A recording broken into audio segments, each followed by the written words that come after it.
Okay, so let's jump in. This first story. I'm going to play this clip and then we'll talk about it. This first story is going to be with Simon Holland, who I've had on the show a couple times here. Wonderfully so. Beautiful man. Love this guy so much. All right, let's bring it up.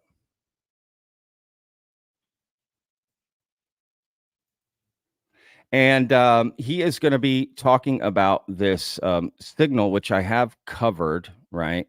Again, let me just play the clip and then we'll get to it.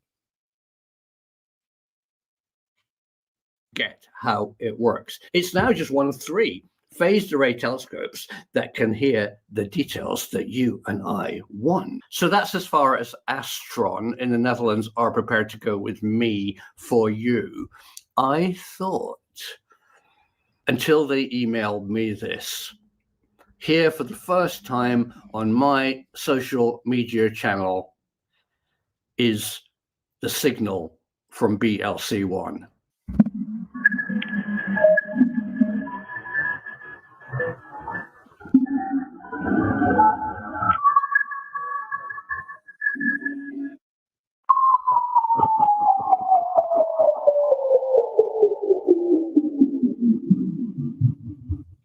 Isn't that fascinating? You clearly heard the Doppler shift. The Doppler shift proves that it's not coming from human interference. The signal, whatever it is coming from something that's moving. It's either rotating or going away or coming towards us. Obviously, those 2 characteristics would come from an exoplanet. It's rotating and it's also orbiting, meaning it's coming towards you and going away. So that's as far as the organization Armstrong here in Europe are prepared to go today publicly. They're the ones who've done the work. They're the ones who built the radio telescope multiplexing, but they don't feel that they should be the ones to make the announcement. They feel that it should come from SETI. As a annoying bugger, I keep pressing people to come on screen and actually admit that they found the signal. It's not a matter of if. It's only a matter of when. The truth is out there. So good. So good, y'all. Okay, Simon Holland, go check out his channel. If you're not following that guy, you should. He has, in my opinion, hang on.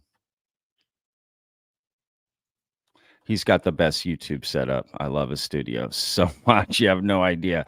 It's amazing. Anyway, yeah, this alien signal. So again, I'll put links to all of these stories in the description so you can go dive further. But let's talk about this, right? So this alien signal, which, let's be real, is fascinating. Right. And that signal you just heard, okay, is supposedly, right, this technological signature, right? That at first it was revealed to be human interference, right? But more people have been studying it and potentially think there's something else there, right? And if you go watch Simon Holland's videos about this, which I highly recommend, there's way more nuance and, to this story.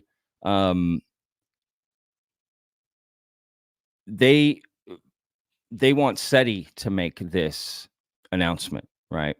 That we've found non-human life on another planet. Right? And it's interesting. Again, you've got this techno signature mixed with this light signature, right? Or this biosignature, I should say, right? Coming from the same place. And there's more on it. He put out a video about the James Webb Space Telescope as well that I highly recommend you go check out. But this is fascinating. This is one of those things where I just sit back and wait because it's way above my head. There's a lot here. Okay, I'm not a scientist. I'm not an astrophysicist. I've seen cosmos like you. You know what I mean? But I don't know about y'all, but this is like absolutely fascinating to me. So I want to stay on top of this story because what you just heard could potentially be like, right, the first sounds coming from a non-human planet, which is kind of crazy, right? If you think about it. At least the evidence of. Not saying those are alien sounds, right? All right. Let's move on to the next story. Again, links in the description. Please go check it out. Oh, real quick about this. Simon is trying to get interviews with these people to come on camera and say this stuff. So supposedly he's got some stuff in the works. We'll stay tuned, right? Again, he thought that this announcement could come, as early as before the U.S. election, which is just weeks away, right? So this could be weeks, months away from happening, this announcement. Again, which would be absolutely earth-shattering. Hopefully not literally. All right, next story, y'all. All right, so the next story we're going to be covering is all right, let's do this. All right, let me bring it up. My mouse has been giving me problems here. Annoying. All right, this is again Sarah Graham, someone that worked for the Pentagon's Office to Study UFOs, the UAP task force, right? She's out now, but is talking about her experience working inside the task force. And this particular clip that I'm going to play for you is her talking about her experience with information being released. You'll see what I mean. Let's play the clip and then we'll talk about it. Make sure y'all can see that. Okay, yes, you can.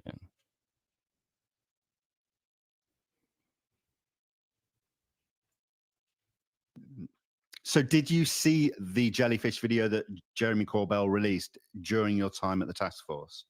So that video, 'cause I'm going to clarify now. So that one was the one that had like the little thingies that looked like it was like moving. So yes, I have seen that. It is not what I was talking about in Matt Ford's interview. I appreciate people asking still, and they picked up that I was not on the same page. I did see it. I cannot provide what I know the analysis to be, but this is also giving me a good moment to state something that is very important to me. So, first off, that video is not a UAP. I can't provide what it is because the analysis to that is classified, and I'm not not risking that. But I'm going to say, it's so frustrating for people. I did not do the analysis on that video. So the people that did, you end up getting somebody that does unauthorized disclosure, which in the intelligence community is leaking information. So like Snowden. Snowden went in, leaked information, unauthorized disclosure. That's illegal. And when these people leak stuff like this, you leak 5% of what it is. They don't provide what the analysis actually was. So it's really frustrating from a person on my end that some of the data that was leaked from when I was on the task force, we would spend very good effort on, and somebody would leak a still photo or a screenshot or whatever, and only provide that screenshot. And that's not the story. That's interesting. Right. That is so what is she saying there, right? She's saying basically, right, they'll do an investigation on, let's say, that jellyfish UFO video, right? Which, you know what, while I'm talking about it, why don't I bring up a picture of it?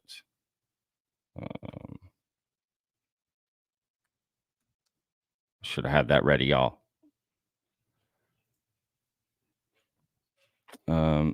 Yes, this is it.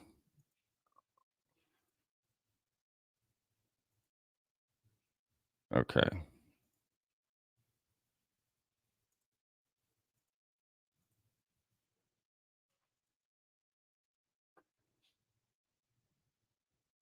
Here we go. Now let's bring this up. Jeez, no, I don't want to know about that. Where's the picture? Where's the picture? What the hell? Is there no picture of this thing?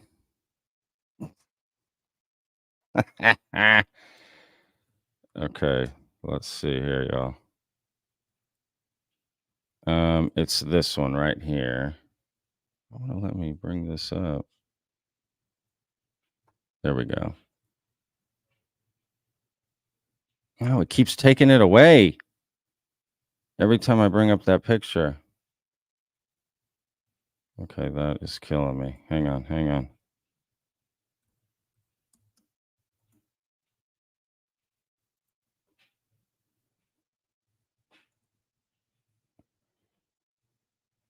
All right, this will work here. Hang on.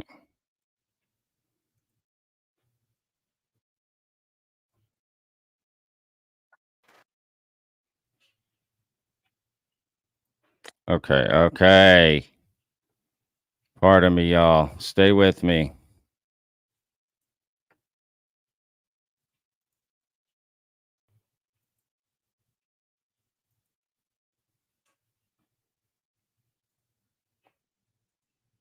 Okay.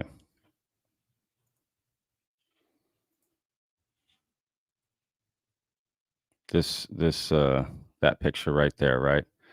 That video. But you know what? I'll just let it play. So what she's saying is this picture of this video of the jellyfish going out.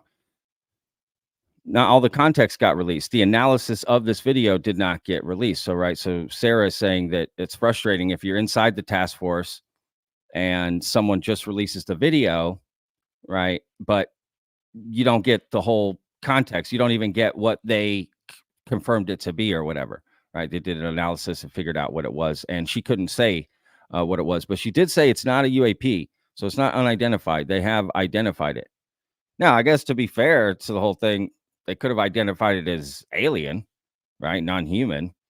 But they also could have identified it as something prosaic, and not having that information, if it's known out, is odd, right? Because it's being put out as we don't know what this is, but actually the UAP task force has identified it. So she's just saying it's frustrating when only parts come out, right? Just unauthorized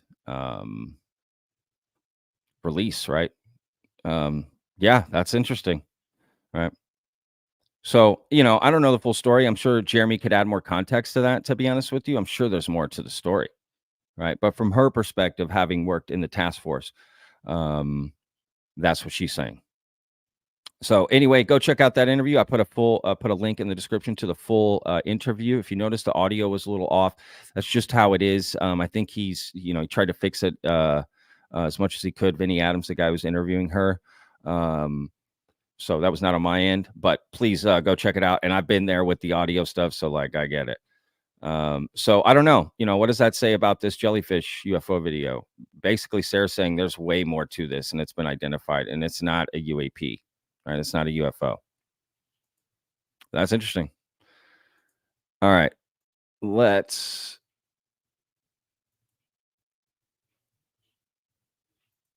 move on to something super exciting here, y'all. Okay. I don't know about y'all, but I am stoked for this. And look, the story of Bob Lazar right here. Okay. Because the truth is, whether or not you believe his story or not, who cares? This is going to be cool what they're doing here. So I'm going to break it down for you guys so you guys can get it here.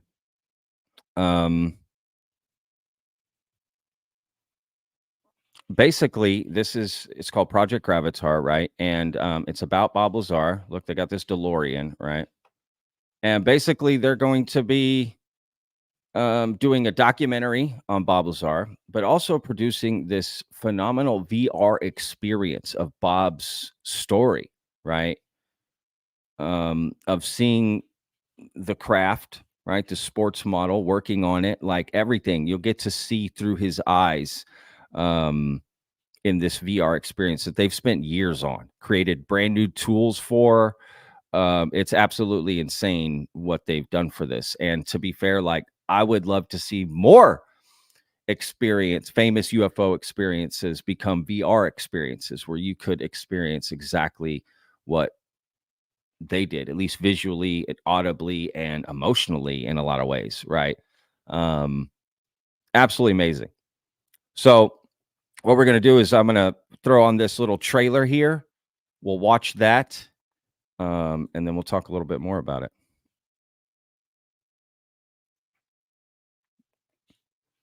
All right, let me make sure I can show this right here. There's really no way I can prove it without revealing my identity and getting myself into more trouble than I have already. Exactly what's going on up there? Well, there's several, actually 9 flying saucers, flying discs that are out there of extraterrestrial origin, and they're basically being dismantled. Some are, well, in various stages of completion, built from other parts, and they're being test flown and basically just analyzed. I was 29 years old, working on the most incredible project in the history of the world. No one has ever been able to show exactly what I saw with my own eyes, until now. Let's travel back in time to December of 1988, when this all started.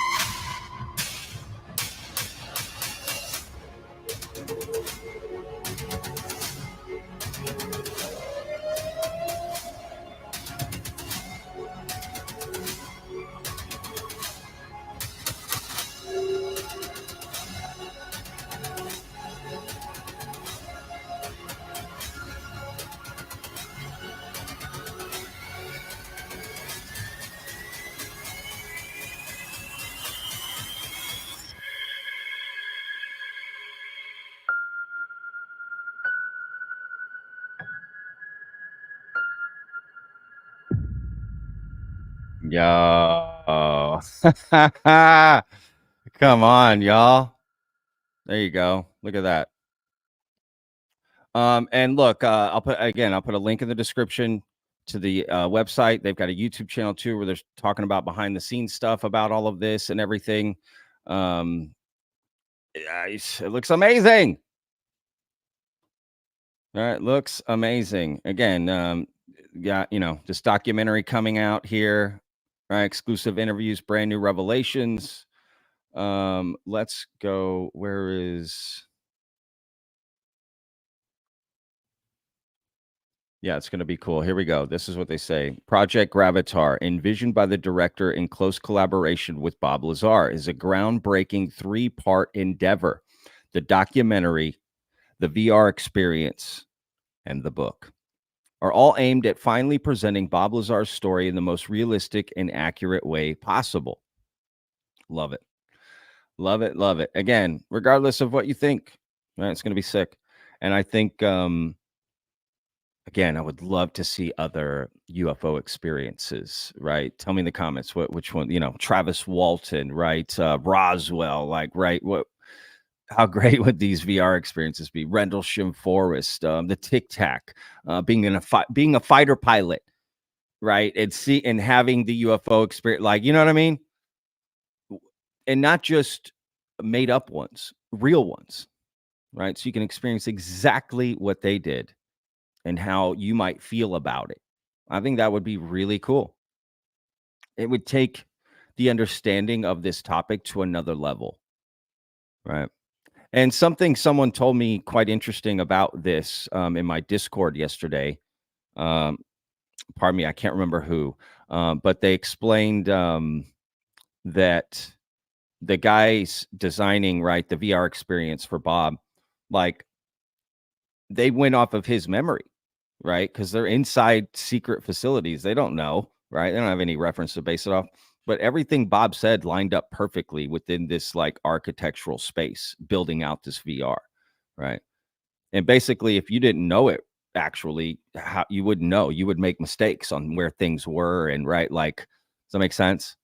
You once it actually got painted out, the picture painted out, it would be all wrong. But they were on board, right? Like, holy cow, okay, how did he get all of this right? Like, the way it all lines up perfectly. So take that for what you will. Again, I'm not here to say one way or the other about Bob's story.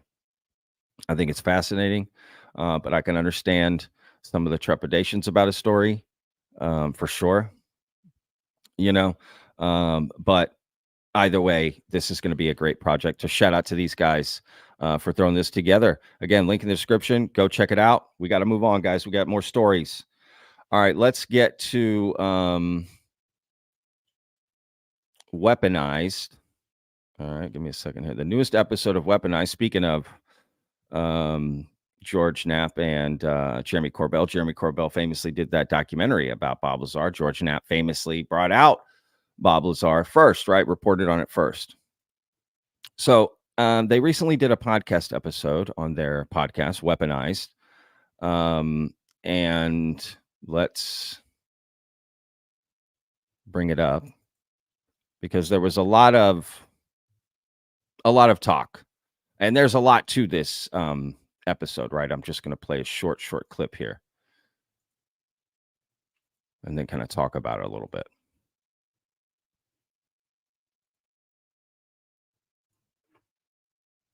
All right, so let me play the clip and then we'll talk about it. Okay. I need to crack a beer. Okay. Because we're right now, you have now brought up that's where it was risk leading. and threats. Yeah. Okay. You are asking me, and I'm sorry, I feel like a robot right now, but I have been on guard for this is our insurance policy right here. Okay. I've been notified of very specific and direct and detailed threats against my life, as well as against anybody who may have information, assets, or contact with additional whistleblowers or individuals who are aware of this program. So much so that I have taken action through law enforcement. Do you have in place what you might call a dead switch, a system whereby information about this and other matters that we've collected over the years would be disseminated if something were to happen? Okay, I will not mince words.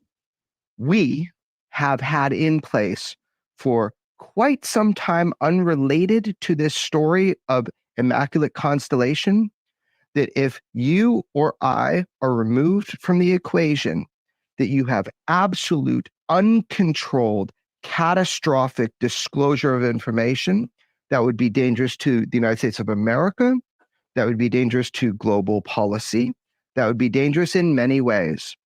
And it benefits everybody to not fuck with journalists doing their job and sanitizing information prior to the good of public knowledge with no harm to the United States of America, putting it out. Secrets, cover-ups, and strange phenomena. There you go, y'all.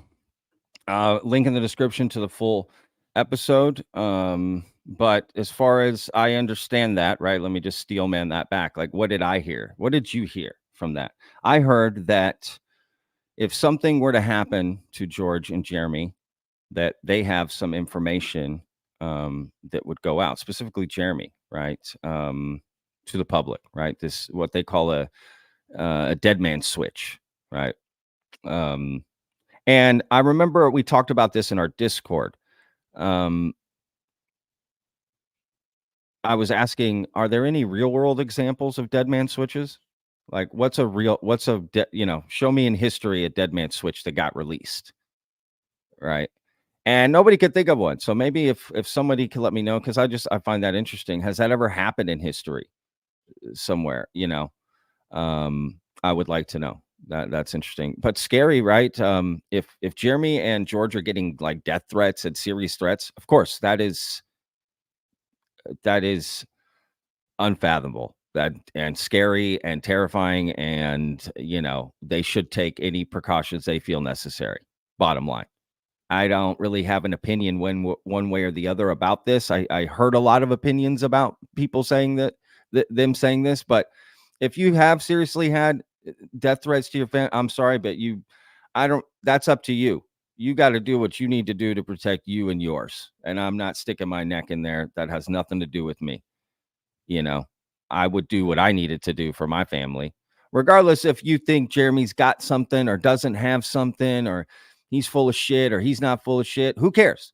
If the death threats are real, that everything's out the window, in my opinion. He can do whatever he needs to protect himself and his family. I don't see anything wrong with that. I truly don't.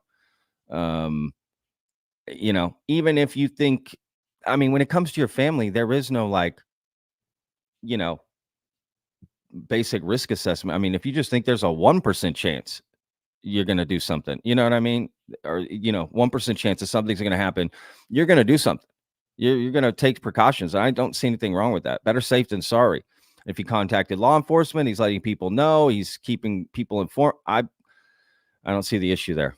I really don't. There was a lot of people upset by it, but again, if your family is actually getting threatened, yeah, all gloves off. Is that the term? I don't know.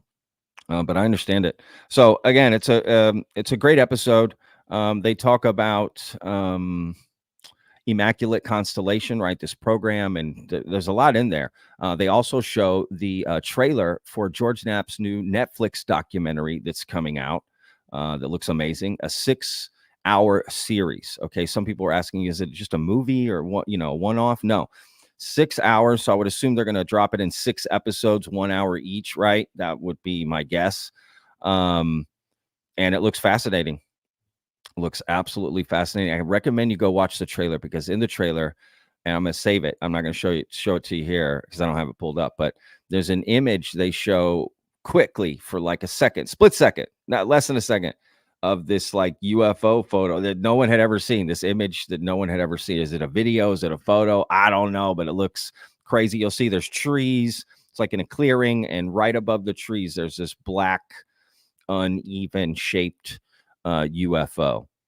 Right. It's but it's broad daylight. It's crazy looking, I will admit. But nobody knows, is that a reenactment like video photo, or is that an actual one that hasn't been released? Because there is supposedly going to be brand new footage released in this Netflix show with George Knapp, which, by the way, George deserves a Netflix show a long time ago. That guy should have had a Netflix show a long time ago looking into this. I hope he comes back for a season 2.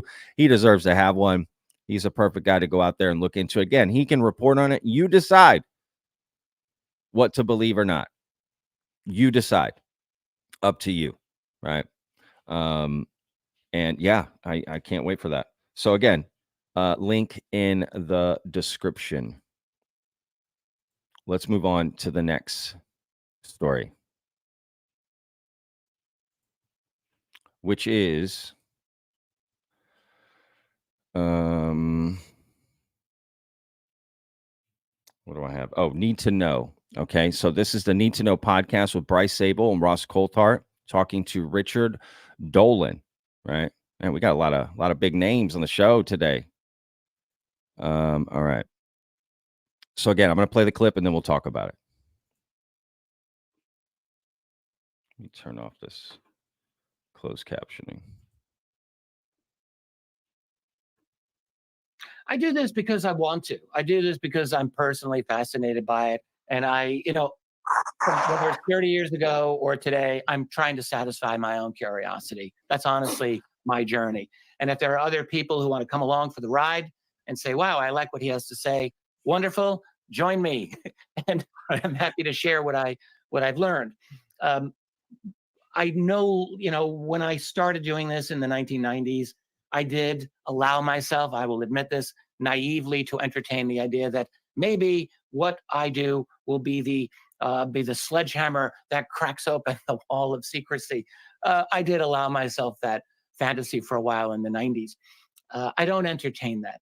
I think that it will be impossible to hide this secret forever.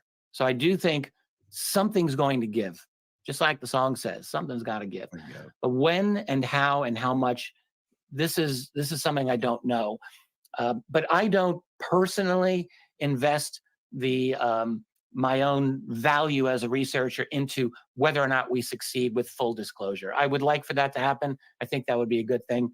But I can tell you, this is not what I'm expecting anytime in the near future, and it's not my motivation. My motivation is always to satisfy my own historical questions, my own research curiosity, and to move forward from there. But I will just point out, as I said earlier in this chat, the pro UFO UAP side of it has the strongest offense that it's ever had. We're in a better place, I think, in terms of the number of people who are really working hard on this, who are obtaining good information and putting it out to the public. That's important. So as difficult as the task is, I would say that we're in a better place as researchers and as activists than we have been in the past. So it makes the future that much more interesting and the stakes that much higher. Okay, you got to give us the timetable and the title. Okay. Great words from Richard Dolan there, talking about his motivation, what could happen in the future here with disclosure. We have the strongest offense right now. Basically, the topic has been at its highest point it's ever been, right? I don't know. Do you agree with that? Let me know in the comments. Again, link in the description. Go check out that full episode. Richard Dolan goes into USOs, under unidentified submerged objects. I keep wanting to call them underwater submerged objects. Yeah, I get it. Doesn't make sense. Anyway, unidentified submerged objects in this new book that he has coming out with just countless stories and whatever. So that's going to be fascinating. And I find USOs fascinating. So go check out that interview. Link in the description.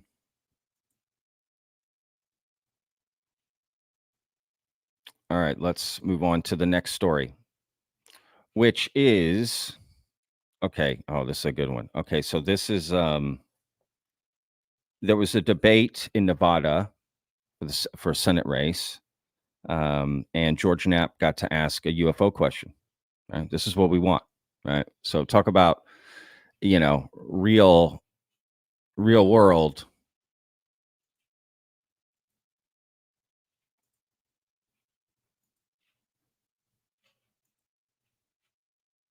All right, here we go.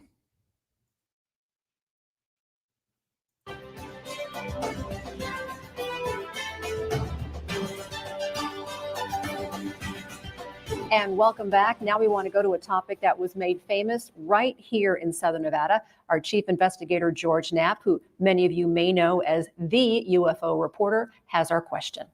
What's out there? There have been recent revelations of several government agencies looking into UAPs, more commonly known as UFOs. This is video of one of the most famous ones, the Tic Tac UFO.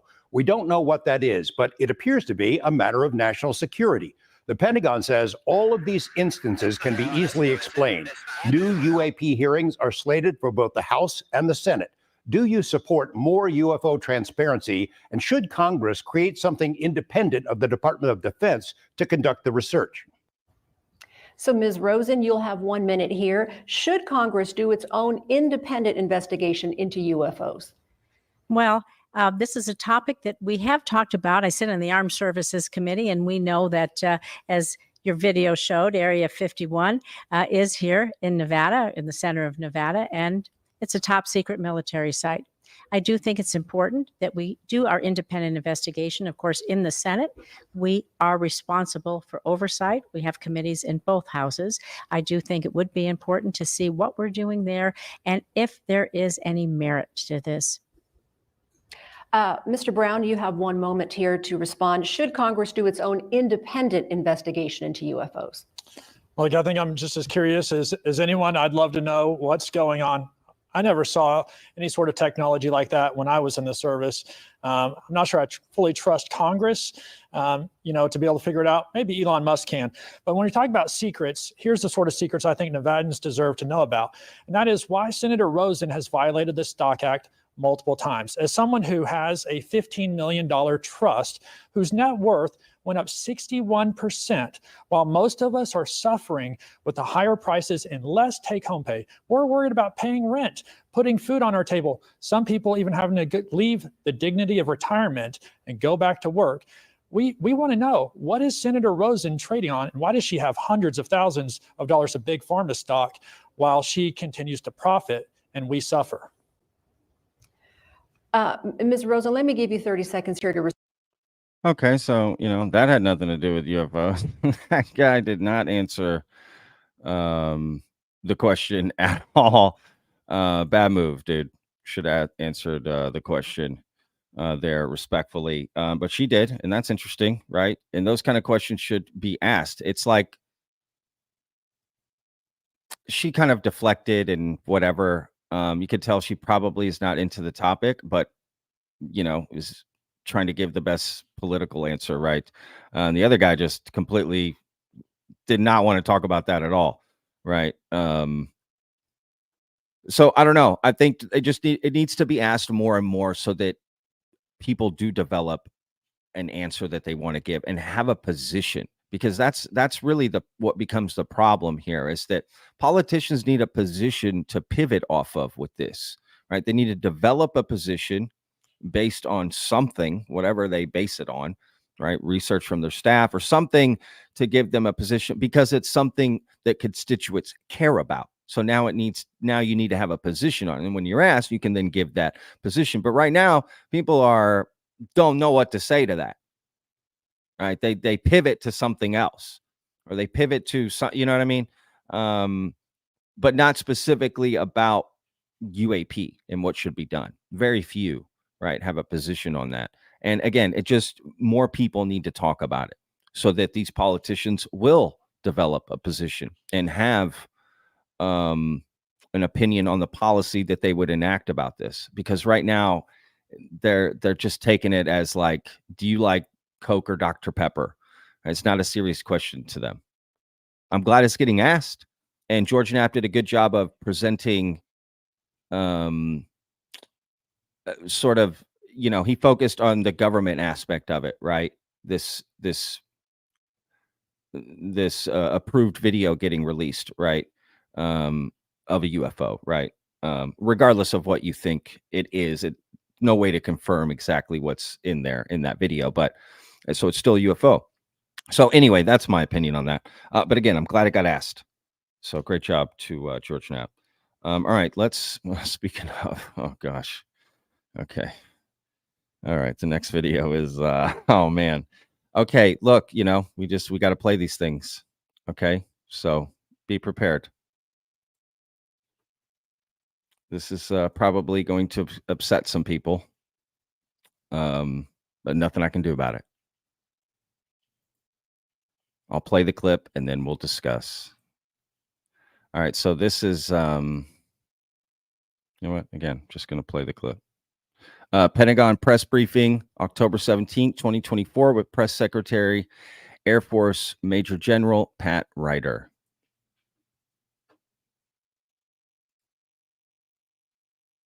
All right, last question will go to Jeff Shogel, Tasking Purpose. Thanks. Given the news cycle, you could announce anything about aliens or extraterrestrial life and no one would care. So I'm going to take the shot. What do you got on UFOs, aliens, etc.? Go. The truth is out there, Jeff. And the truth is, we have no evidence to indicate extraterrestrial life has visited the planet. Thank you very much, everybody. Appreciate it. Let's listen to that last part.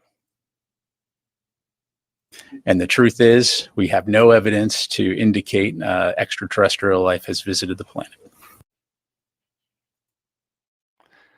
That's interesting.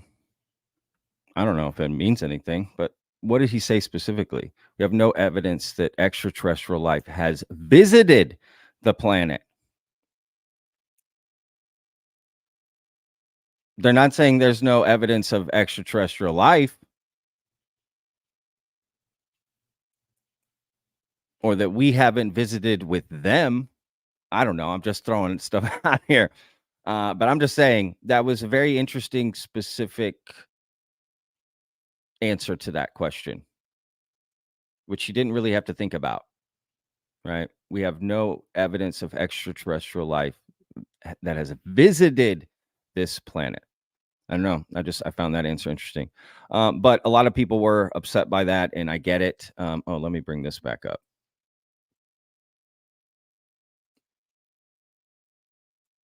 Ross Coulthart tweeted out, a denial statement on NHI that the Department of Defense will soon live to regret. Well, I appreciate his sentiment, but I don't, Ross, I don't think the Department of Defense will ever regret anything. And not for any reason. It's just not in them. But I get the sentiment. And that's interesting. But I would point out to Ross, it's not a complete denial. It's a specific denial. Now, granted, people like Ross and other people who have reported that aliens, and myself included, right, that aliens have visited here. I don't know if it's true or not. I'm just saying there's a lot of stories and some evidence out there that may be the case, right? And even that we have some of this craft and some of these bodies, and a lot of them, in fact, and a lot of other things that go along with that. Agreements with them, right? There's a lot to get it unpacked there. But I just found that answer interesting. You know, are they getting closer? You know, it's very specific. They just didn't say like, oh yeah, there's no aliens. It's just a very specific. Why did he say it that way? Is it just, it doesn't mean anything? I don't know. Could be. But yeah, let me know what you think, which I'm sure you're already doing right now in the live chat. Thank you. Shout out to everyone watching right now. Shout out to the mods for handling the insane chat that I'm sure is going on. And make sure to throw in your super chat questions. I'll answer them at the very end. All right, let's get to this next story. This is fascinating, y'all. Okay, you're going to want to stick around for this. This is a brand new UFO story from a Navy pilot. Okay, not on a particular channel that normally covers this, but the clip I'm about to play for you is fascinating. And again, I'm going to put a link in the description to the full interview. But this is a 5-minute clip of this story that I'm going to play.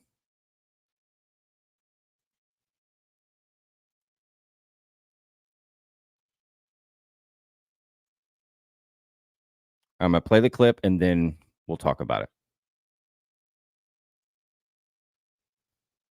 Have you ever seen anything like that you could not explain? Yeah. Based on our current technology. Yeah. So I'm going to start by saying that I had heard those interviews and I thought they were crazy. I was like, man, these guys are going to make the F-18 guys look crazy. Like, I can't have that, you know? So, and it's not that I'm not a believer of that it could exist. I just didn't believe them. And not because they're not credible, but because it's hard to believe, right? It's hard to believe that they could encounter something like that. So that's my belief. Going in through all my flights, I never looked for stuff. I never thought I would see anything. And then I think it was maybe 2 years before my retirement, I was actually doing an in-house BFM engagement, a basic fighter maneuvering, dogfight with one of my squadron mates out over the Gulf of Mexico. And I was pardon the use of hands, but I was coming up and he was, at my 1-2 o'clock, and it was driving aft, and I saw something just go right by my cockpit. In my head, it was a kind of a white orb, just kind of goes right by me. And instinctively I ducked, thinking it's a bird. And then I looked in my HUD and I realized I'm way too high for it to be a bird. So then my logical brain that thinks I'm not crazy, I'm not one of those crazy F-18 guys, it's got to be a glare off the canopy. So I just completely dismiss it. And then my wingman says, "Did you see that?" And I went, "I saw something." He's like, "So he called and knock it off." And he says, "I'm going to chase it." I'm like, "I have no idea what we're chasing, but okay." So he continues out my 6. I continue pulling around. We had our radars out. We had a captive, air training missiles, the sidewinders that don't actually shoot. So we had the heat-seeking missiles out looking for anything. couldn't find anything at all.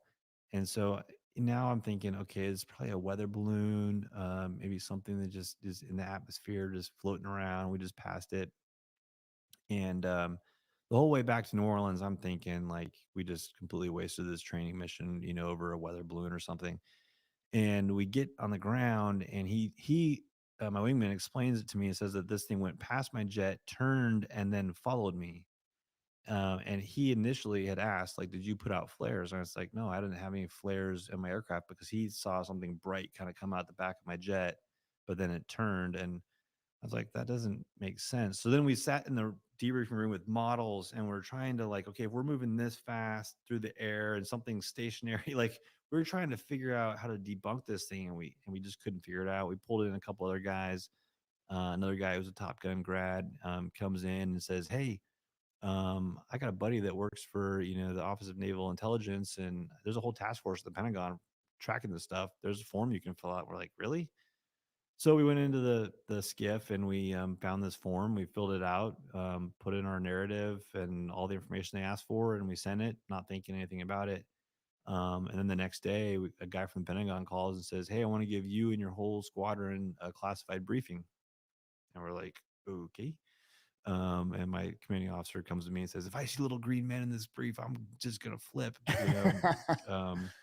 But spoiler alert, there's, we didn't see anything definitive of aliens. But the bottom line is that incident kind of inspired the beginning of Unknown Rider, because that Unknown Rider at the beginning is more like another article I'd read about orbs that have been circling Navy ships off the coast of San Diego. And I saw it on online news. I think it was like, I don't remember which online military thing, or The Drive or something like that. But there was a really interesting article, and I was like, that's interesting. And then when I had my incident, I thought, okay, well, if it's not aliens, what could it be? And so I started asking myself that question, and that's kind of what inspired that whole story. Yeah, that's fascinating. I always, I never thought they were like, little green men from Yeah. outer space. My hunch at the beginning, after I listened to like the Commander Fravor interview, Yeah. because that guy just seems legit. Like Yeah. he is like not playing around, Yeah. And when you listen to him, you just go, yeah, those guys are not the kind of people that would just make stuff up. Yeah, and then he's got the targeting pod Yep. footage as he's describing it. So, there are things out there that we don't understand. Yeah. And I wondered if it was potentially some advanced military technology Yeah. that maybe like from the deepest like bowels of DARPA, Right. and they want to like maybe signal to the whole world that, hey, look at, we have these devices that defy physics as you know Yeah. it. That would be a pretty epic way to Yeah. do that, to just put it in people's minds. But again, it's just me sitting here Yeah. theorizing. I Yeah. really have no idea. And that's, unfortunately, that was the gist of the brief that we got, is that we just don't know. Y'all, I'm just saying, that these are guys just not into the topic, right? Having their own experience. How many other pilots like this? I mean, just when you think this topic like pulls you down, it can pull you back in, right, with a story like this. So I love that story, to be honest with you. I know there's probably so many like that. I find it fascinating. I think it helps remove the stigma. I think it helps people report. Even if we figure out what it is, great. We identify it. Great. Right. But clearly, even these pilots are saying there's things flying around, right? We don't know. We don't know everything. Right. So I love that story. So again, I'll put a link in the description to the full interview if you want to check that out. All right. This next story is fascinating, y'all. All right. I mean, honestly, this is just such a crazy story. I couldn't believe it when I saw this. I don't see a lot of people talking about it. Let's see what you think. So basically, the idea is that, okay, here's what it says. In 1980s America, John P. Timmerman, okay, recorded thousands of UFO stories in shopping malls. Let's see. All right. So what he says. In 1980, Prestonwood Mall in Dallas contacted the Center for UFO Studies. Oh, that's not very far from me. UFOs. They need a new name. With a unique request. It was the opening weekend of The Empire Strikes Back, and the mall's marketing team wanted an additional attraction. Sensing an opportunity, John P. Timmerman, the owner of a family air conditioning business in Ohio and a dedicated volunteer at UFOs, packed his car with an eye-catching collection of UFO photographs and embarked on a cross-country journey for the weekend. What began as a simple photography exhibit turned into a 12-year research expedition across the malls of America. In front of plexiglass panels between the skylights and shiny floors, Timmerman interviewed curious shoppers with stories to tell. What he captured on his small tape recorder was the raw material of ufology, candid, first-hand accounts of strange lights, silver disc, and close encounters. Between 1980 and 1992, Timmerman recorded 1,179 witness reports across 120 tapes that cover every aspect of the UFO phenomena. Right? The collection is considered one of the largest ever put together by a single investigator. John P. Timmerman spent years traveling far from his quiet family life in Midwest, searching for insights into our place in the universe.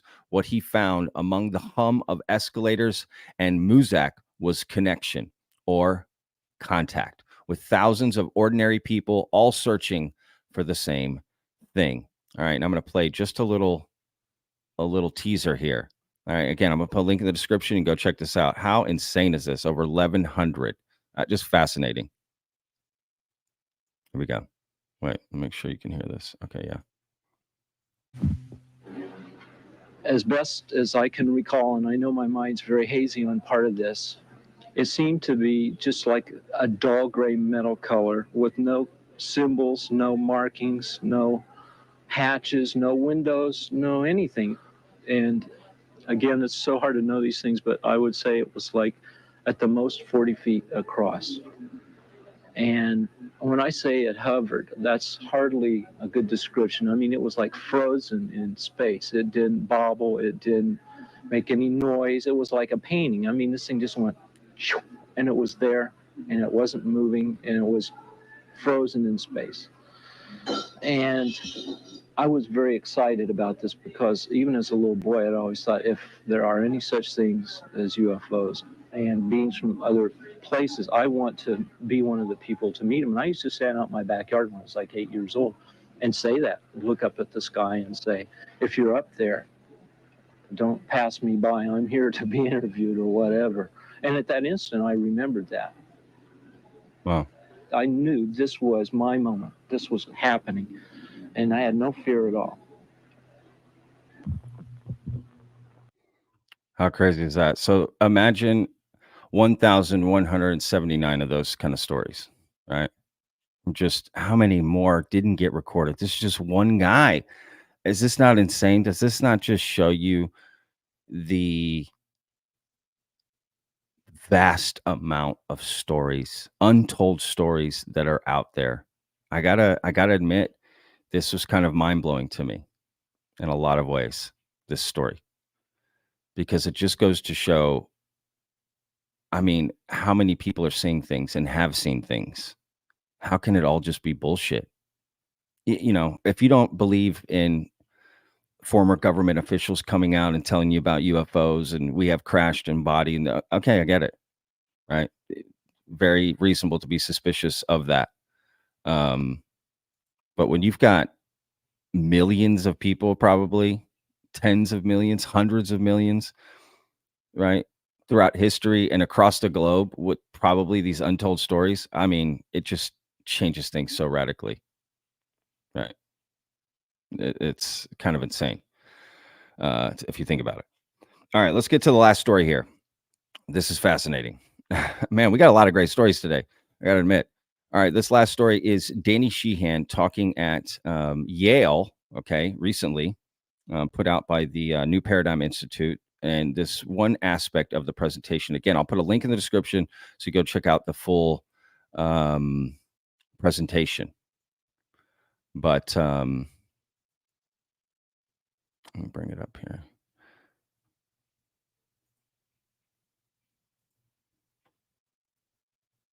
All right, here we go.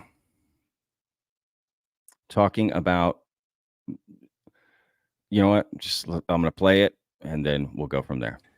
These species actually exist. They've been coming and going from our planet from at least 1945, on that date of July 16th of 1945, when we detonated the first atomic bomb on our planet. We know this. We know this to be true, and very importantly, we know that our United States military and our United States intelligence agencies know about this. And we also know that it appears that these different species have bases here on our planet, high up in the remote mountain regions where they're away from all of the people's observations, and very remarkably, under the seafloors on our planet. There is one of these bases just down off Baja in California, down off south of Los Angeles, off Baja, off a place called Guadalupe Island. And the USS Nimitz, a full battle carrier group, that was placed there to monitor them. They monitored over 100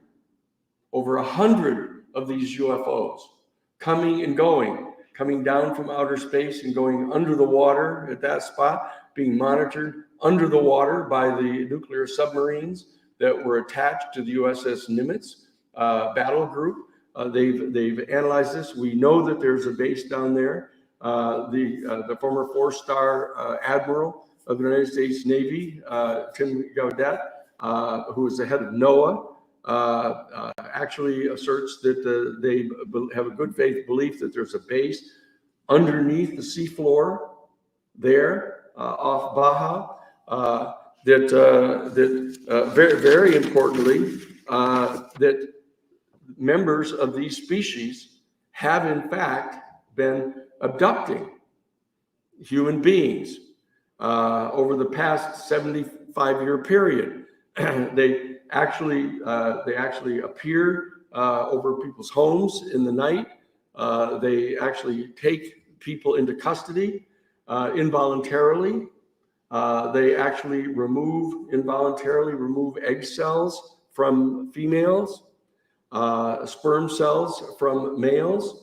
And what they're doing is they're taking these 24 chromosome egg cells and sperm cells, and they're combining them with 24 chromosomes of their ET genetic material. And there you go. So that's a lot to take in. I played that a little bit longer than I wanted to originally, because okay, look, I'm going to put a link in the description to that full presentation that he gave at Yale, but that is kind of terrifying, right? But more interestingly enough about that is he's asserting that it is confirmed off,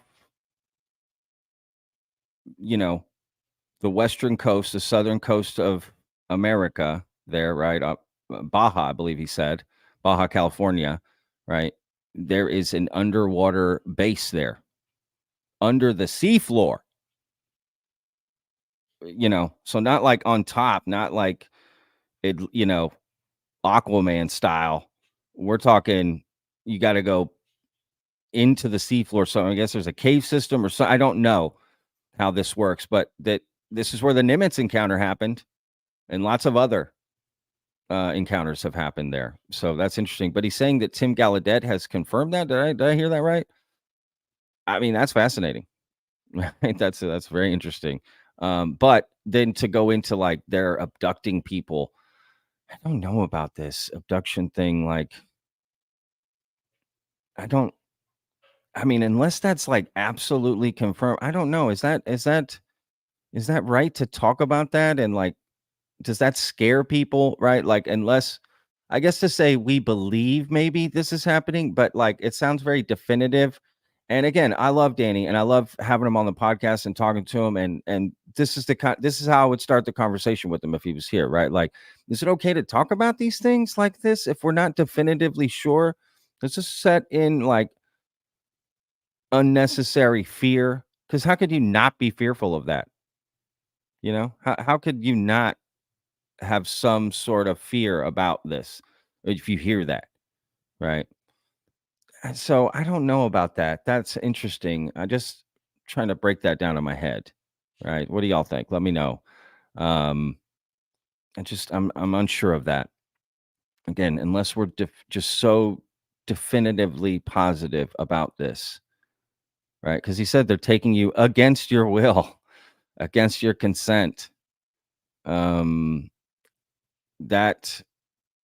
I don't know, right? It's just don't know if that's necessary to be saying. And again, unless we have absolute proof, and we don't have proof of anything as far as I've seen. These other people supposedly have proof, but we're not getting access to that proof. So I don't know. But look, it's a fascinating presentation. I recommend watching the whole thing. And yeah, next time Danny comes on, I would love to talk about that. I don't think we've spoken about it before, to be honest with you. So, all right, guys, look, let's get to some questions, and go from there. So throw any questions in. I'm going to go to the chat here. Throw any questions in all caps, and we'll go there. I'm going to start with a couple super chats here. This is from Johnny Topside. He says, "No more hat tricks for Mr. Patrick." I don't know what that means, but thanks for the $2. Louis Russo says, "A cup of coffee for Patrick." Thank you so much, Louis. Appreciate it, brother. All right. Oh, look at this. Gem Girl has gifted 1 vetted membership. That's awesome. Thank you so much, Gem Girl. Please go. You can, if you want to become a member, there's a link in the description there. Gives you some extra benefits when I do these members only live streams every couple weeks as well. All right, this is from Earl James. He says, "More believable, UFOs, UAPs, or feral humans living in cave systems?" I don't know. That's a good one.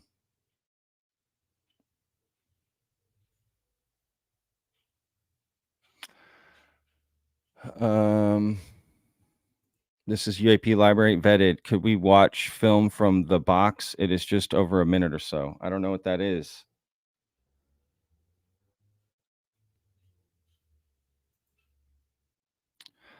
Shadow Fear 05. Will the 13th of November hearing really move the needle? How can Jeremy Corbell be so sure? That's a great question. It's hard to say what's going to happen at this hearing, right? The last hearing made quite an impact. So I would imagine this one will too. You have Nancy Mace, Tim Gallaudet, who they just spoke with, Danny Sheehan just spoke about, is going to be testifying. That is confirmed. The other witnesses are not testifying. They don't want to release that list because other people got intimidated and didn't testify last time. So I totally understand their concern to keep that private and kind of keep everything private of what's going to be talked about at this thing so that nothing kind of gets out, right, about that. But the only thing that I'm pretty sure, and Jeremy kind of basically implies in the weaponized video, is that the Immaculate Constellation program is going to be spoken about right at this hearing, getting it on the record. And I think that's good news. You know, will that whistleblower who his leaked report, you know, and Michael Schellenberger did that article on, will that guy testify, or woman, whoever? I don't know. It kind of makes you think, because if you're that whistleblower, right, if you're that person who's trying to remain secretive, and now that story comes out, how long can you maintain that anonymity?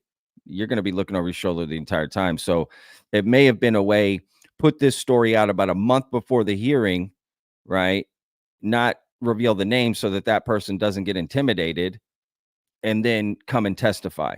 Kind of what David Grush did, right? If you remember, David Grush's story and everything came out about maybe a little over a month, but right, a little over a month before he testified.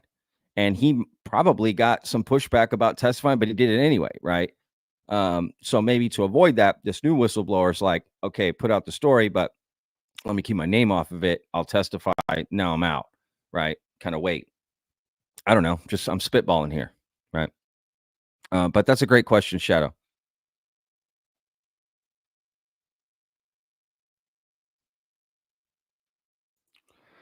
Chris James says, I believe in what Danny was saying. It has been spoken about for years. People tell stories of being in a room, having eggs taken from them, saying humans were there as well as aliens. Chris is right. There's a lot of stories out there about that.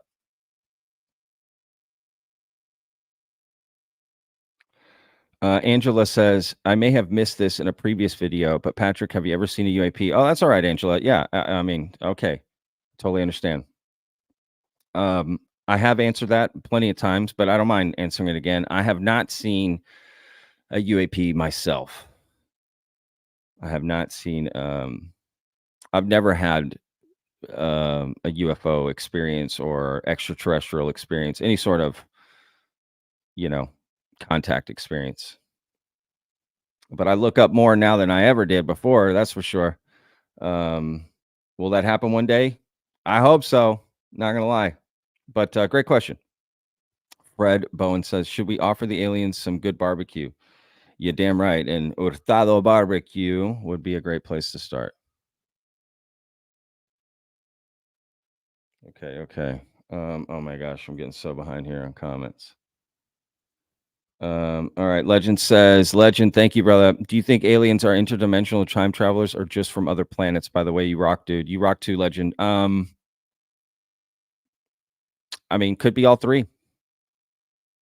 Right? All of the above. That's what a lot of people think. Interdimensional and time travel could be the same thing in a lot of ways, right? Who's to say that other dimension is on the same time, right? It could actually be whatever. I mean, it could be all three, literally all three. So I don't know. Time travel just sounds cool. That just is interesting to me, right? That would just add another layer that I think would be really cool. And of course, just from other planets, extraterrestrial, right? That I believe that to be true already, right? When you look at the vastness of the universe, I believe in extraterrestrials already. What I'm not sure about is other dimensional beings or time traveling beings, right? There's no reference for that, but there is reference for other celestial bodies out in space besides our own. And a lot of them. When I say a lot, you know what I mean. A lot. It's beyond, it's innumerable. So that I believe in already. It's the other two, right? But great question. Con, what's up, brother? All right, Con writes, Beyond UFOs and the Unknown is a new show by MGM that we should really be excited for, Pat. Exclusive Graves, Gillibrand, Valet, Nolan interviews. Yeah, you know what? Great point, my man. I believe it is. It's MGM Plus or something. It's like a streaming service, and they do have a new show that looks really good coming out. There's a lot of stuff coming out. A lot of documentaries. James Fox's documentary is still yet to come out. You got Ron James's documentary coming out. You got Steven Spielberg's movie coming out. You got this Dan Farah supposed documentary that's coming out with the best UFO footage ever. George Knapp's thing. I mean, right? There's a lot of stuff. The Project Gravitaur, Bob Lazar one. There is a lot of stuff coming out. A lot of shows covering this. I know of other shows and documentaries that are coming out, even like scripted stuff. Like there's just a lot happening. So yeah, great point, my man. All right, I hate my mouse right now. All right, gosh, I'm getting behind.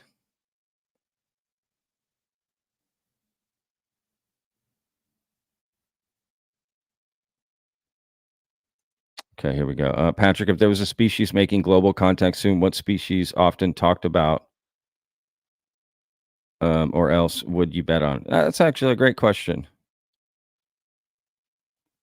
I think the grays, right? I know that seems like just the one to, but like grace, and or something that does seem very kind of human like in a lot of ways is interesting to me. I mean, why do we look like we look as humans? Why do humans have this look? Are we really just apes that, took some shrooms and expanded our minds, as one theory goes, or whatever? Why us? Why did we, because we started using tool, like it was just by chance that we were the one species that was able to develop dexterity and something that led us to make our lives easier, which gave us more free time, which expanded our minds, yada, yada, yada, one thing after. I mean, why us? Or were we implanted? Were we created? Why? Why do we look like we look? Can we then infer what other planets, their intelligent life might grow? Does life just have a certain way? Right? Or what? Right? Are there ape-like beings on all planets that then become advanced? Is it possible on some planets an alligator becomes advanced, or lizard? How would they? How could they make their life easier around the rest to then advance? It does make you start to think that, like, advanced thinking, right? Intelligent thinking, self-awareness, right? In a way,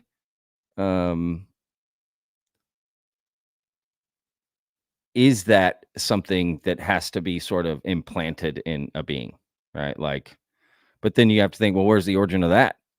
Who started it first? Where did that come from? I don't know. It's fascinating. So I don't know what species, right? What they would look like. That was an interesting rabbit trail I just went on. My bad.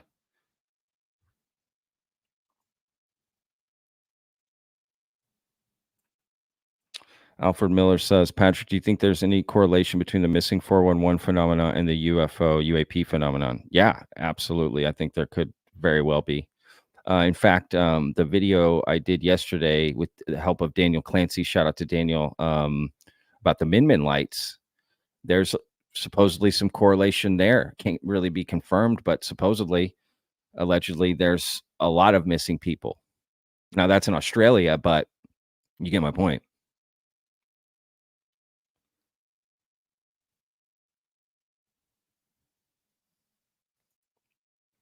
This not a question, just wanted to show our appreciation. Great show today, and we thank you for your hard work. Thank you.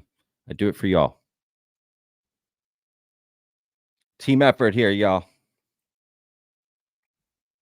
Alpha November, how do the implants get there without an abduction? Well, that's a great question.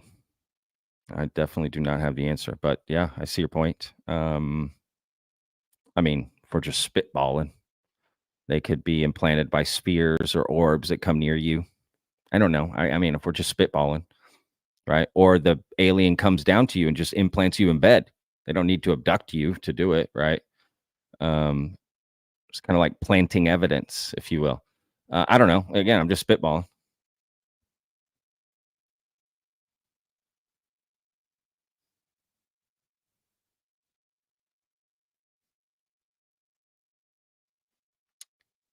Oh gosh. I'm so sorry, y'all.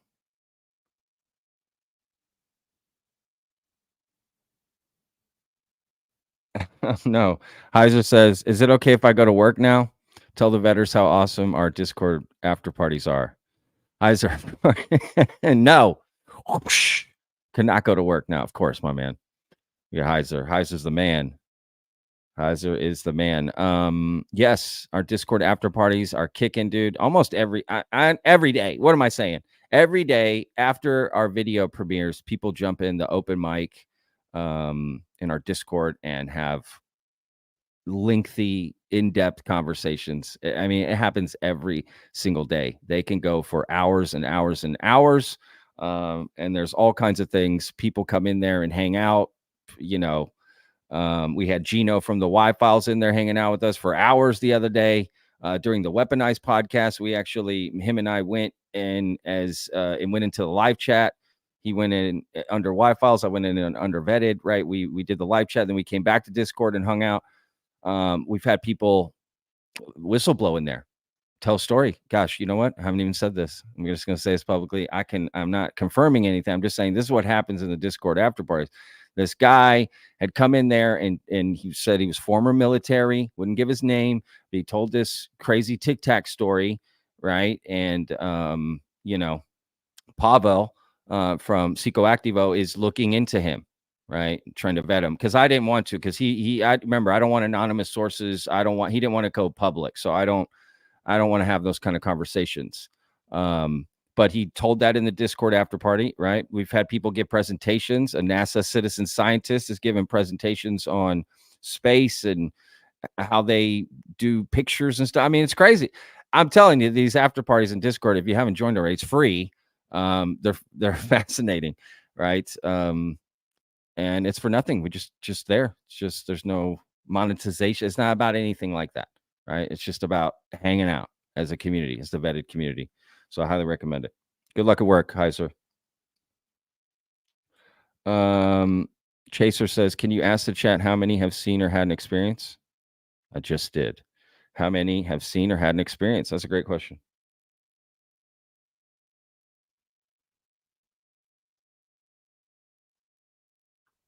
Oh my God, I'm so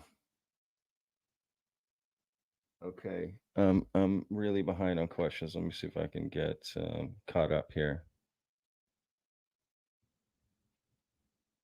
Oh. Okay. Joshua says, you must not know how valuable our genetics is in our galaxy when you're not into science or just got into the subject. Get ready, because this stuff has happened and can still happen. So at least to some info. Okay. I thought that was a question. My bad.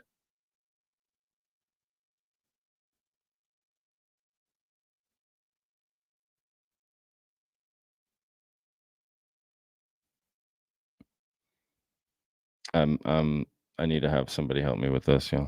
Okay, here we go. We have noses and apes don't. Is it that our jaws just shrank and left out nostrils projecting in the form of a nose? I mean, great question. I don't know enough about this. But yeah, I see your point.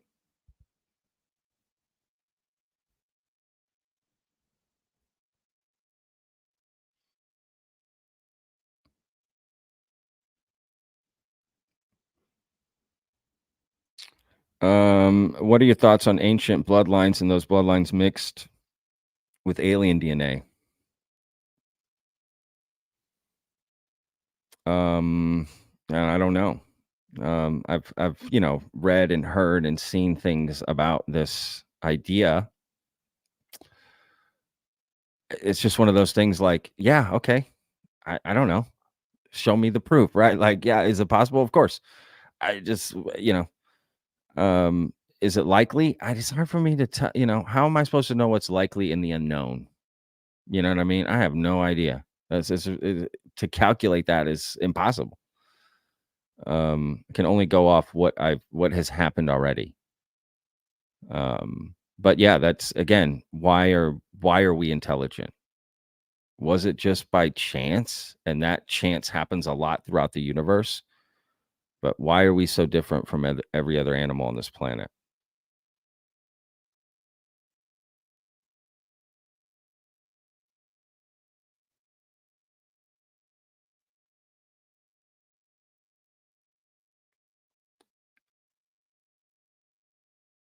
Okay, here we go. UIP Live Vet, how likely do you think it is that we live in some sort of protected zone as we do with parts of the ocean or forest? Yeah, that's interesting. That's what's his name's theory?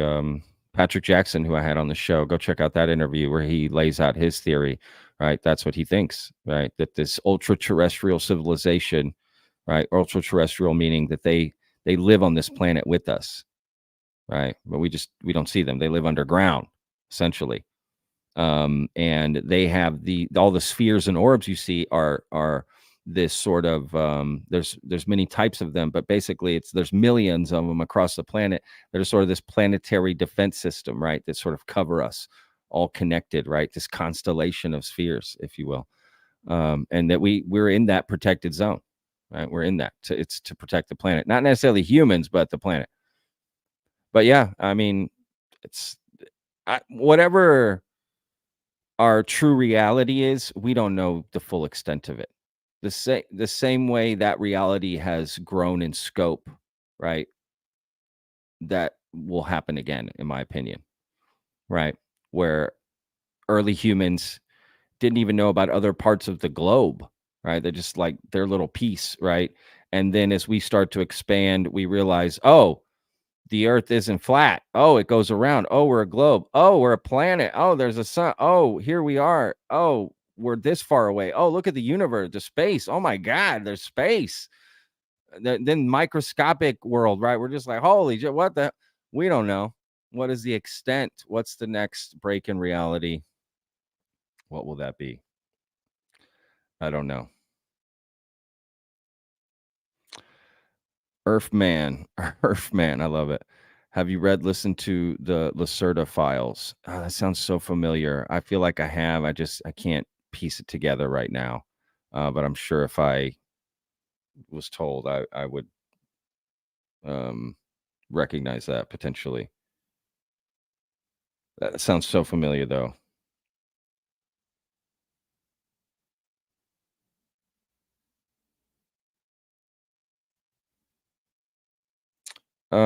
Rhett Carson says October surprise canceled and postponed for a year per Danny Sheehan yesterday. That's interesting. I don't know about that. I can't confirm or deny that. So look into that. But that's interesting. God, I look so Texan today. I just realized that. I look so Texan today. I love it. Okay. I don't, that's interesting. And basically, there was supposed to be this revelation of all this information coming out. I think October 18th. What's that, today? Yeah, I think today was actually the day that there was supposed to be this big revelation. It was either someday around here. I don't know. We'll have to look into that. What exactly does that mean? I'm just going to put up some comments too here, not just questions. Leo says, I wonder if UAPs have been seen during these wars in Ukraine and Israel. Yeah, I think a lot of people have said that, right? I think you're right. I've covered a few videos of alleged UFOs in these war zones, and there's lots of stories, right? Foo Fighters. I mean, definitely. Salt and Soul. Love that name. That would be a great restaurant name, by the way.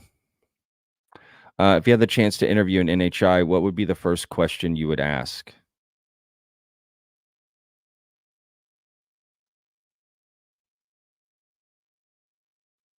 I wouldn't ask. I guess I could ask it as a question, but I would just say, prove to me you're NHI.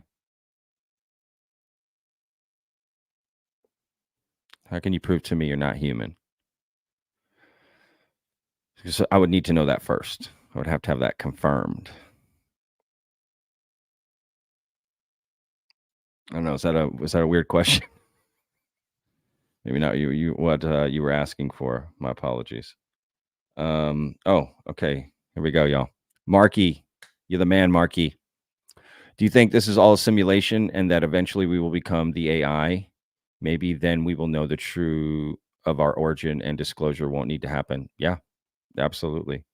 I think disclosure is going to come not necessarily catastrophically, but like not, regulated. Like it's going to just come out one way or another. But yes, the simulation theory is high on my list of possibilities, because when you really start to break it down mathematically, it's kind of scary how likely it is we're in a simulation. And that is, I don't like that in a way. And in some way I do. In some way it doesn't matter. If life is life, what do you care? What do you care? What does it matter? If we don't really know what's real, what's not, what does that mean to be real or not? What does that mean? you know, and then I guess your second part here, and then we will eventually become the AI. I mean, that is interesting too. There's already this push, technologically speaking, that we will be connecting, right? Biology and tech, right? Biotech. It is already happening.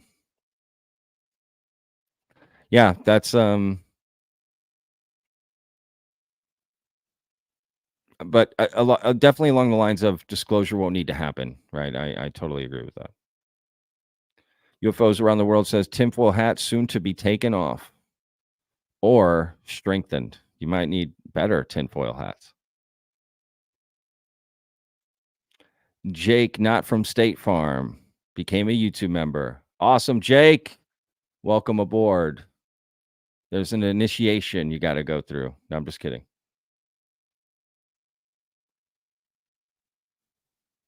How funny would that be? All right, guys, I'm just going to go a few more minutes here. And then that's it.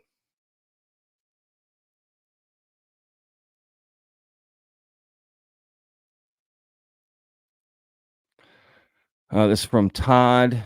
To answer Earthman, I've mentioned Lacerda alleged reptilian interview. And I've documented our Discord as well as discussed it during the open mic sessions. It's fascinating. Okay, that's probably where I've heard it. An alleged reptilian interview. Okay. That's not what I was thinking, though. So that's interesting. That is fascinating. You know, all right, last thing going out on here. Our next case, okay, I'm going to announce it here. Our next, well, an upcoming one. There could be one right before this, but we did the Min lights yesterday that I released. The next case we're going to be looking at, vetted case that we're all going to come together on, is something called Rachel's Eyes. It's a story of this alleged hybrid, being that crash landed in a UFO, was taken in by a military officer at the crash site, right? Raised by this military officer. Then they want to acclimate her to humanity, but she has some features that aren't very human. So what do? They enroll her in a blind school, right? So that the other students don't really know. And they cover up a few other parts of her to sort of blend her in. And then there's this fascinating story with this hybrid being and what happened to her. And it's a whole thing. So that's what we're going to be getting into. I had never heard that. And Todd here had told that story in the Discord. And I was fascinated, like a lot of people. So please stay with us. That may be a while, few months before that comes out, but we're going to be doing something very cool with it. So that's all I'm going to say. We're going to be getting AI involved. It's going to be sick. Todd's going to be helping out. A lot of other team members going to be helping out. It's going to be really sick. We're going to present something visually very stunning for that story. But yeah, super excited about that. So, all right, look, I got one more super chat here. So I'm going to take that and then that's it. I'm going to close out here, y'all. Hey, what an exciting time to live in. Martin Sampson says, I agree, my man. I agree. And I love that Stormtrooper helmet. Yeah, by the way. But yes, I agree. What an exciting time to live in. It truly is. There's so much on the cusp ahead of us, future-wise, right? So much on the cusp. And so much to look back on. It's so different from what we've lived, right? We're in such an odd time. Right. It's so unusual because if you think back in the day, I mean, go back hundreds of years, right? But it's like the future was probably grim. Right. And I think we can safely say, I truly don't believe the future is grim. There's a lot to be hopeful for. This is, in my opinion, the most exciting time to live in is right now. So with that said, thank you guys so much for watching. Thank you to all the mods for running everything in the chat today. Thank y'all so much. And thank y'all for hanging out today. We had a great crowd. I really appreciate it. Let me know what you guys think in the comments of everything. We'll see you guys next time. and I'm going to jump over to the Discord after party and hang out. So if you want to join me, again, it's free to join. If you're not a member already, link in the description. All right, y'all. See you guys tomorrow. Remember, every day's a gift, y'all.